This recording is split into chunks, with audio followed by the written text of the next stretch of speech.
Pada pendekatan kuantitatif atau penelitian kuantitatif, tahapan pengukuran variabel merupakan hal yang sangat menentukan berhasil atau tidaknya suatu penelitian dalam menjelaskan suatu fenomena. Oleh karena itu, kekeliruan dalam merumuskan operasional variabel maka akan menghasilkan data yang tidak dapat dipertanggungjawabkan. Karena itu, persoalan kualitas data itu menjadi sangat penting. Nah, analisis faktor di sini adalah sebagai alat uji validitas, alat yang digunakan untuk memastikan bahwa data yang diperoleh betul dapat mengukur variabel yang kita teliti, ya. Di sini kita asumsikan ya, kita memiliki variabel in-store experience. Indikatornya ada 4 ya. Ada yang namanya return policy, store service, store atmosphere, dan store personal. Nah, seperti yang sudah dijelaskan di minggu lalu ya, in-store experience ini yang bentuknya elips ya, namanya variabel laten ya. Yang bentuknya persegi, ini return policy dan seterusnya ya. Ini kita sebut sebagai variabel manifest. Artinya yang datanya kita miliki atau data lapangan yang kita miliki adalah yang data manifest ini ya. Diperoleh dari survei ya, survei kepada konsumen pastinya ya. Untuk kasus ini, nah untuk kasus ini pada analisis faktor in-store experience ini disebut sebagai faktor, sedangkan dimensinya ya atau indikatornya yang 4 ini kita sebut sebagai variabel ya. Nah, tipe analisis faktor ada 2 ya, ada yang namanya exploratory factor analysis atau EFA, EFA ya, digunakan untuk mengukuran keandalan konstruk yang diajukan berdasarkan data.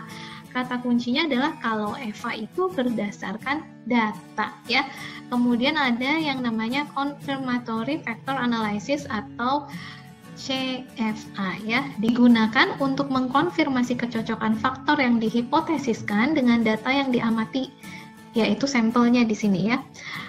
Konstruk CFA dibentuk berdasarkan teori. Jadi ada perbedaan ya di sini antara EVA dengan CFA ya. Kalau EVA itu berdasarkan data, CFA itu dibentuk berdasarkan teori ya.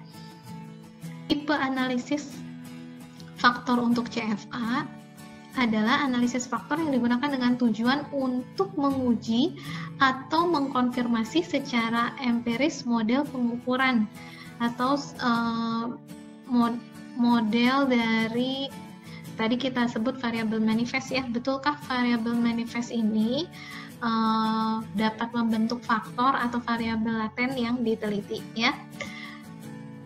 Kemudian yang berikutnya untuk exploratory factor analysis atau EFA bertujuan untuk mendapatkan struktur faktor yang lebih sederhana dan dapat sangat membantu dalam proses interpretasi oleh para peneliti ya.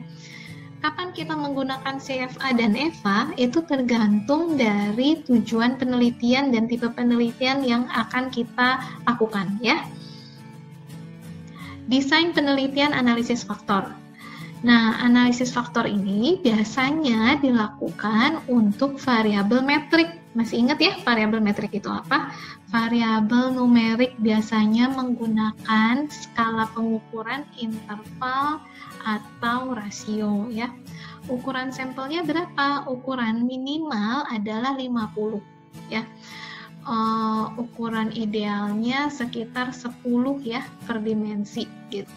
Lalu berikutnya asumsi analisis faktor. Nah, yang harus terpenuhi adalah konseptual dasar ya.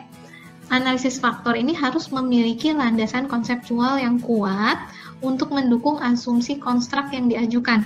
Jadi tadi misalnya di slide sebelumnya kita punya store experience berdasarkan apa tadi, store atmosphere ya misalnya dan seterusnya. Nah, mengapa store atmosphere itu termasuk dalam dimensi atau menjadi variabel ya, bukan menjadi faktor misalnya tadi. Nah, itu harus didukung dengan landasan teori. Jadi harus ada teori ya yang menjelaskan bahwa tadi store atmosphere itu betul bisa mengukur in-store experience ya, gitu. Kemudian asumsi lainnya adalah uji asumsi klasik.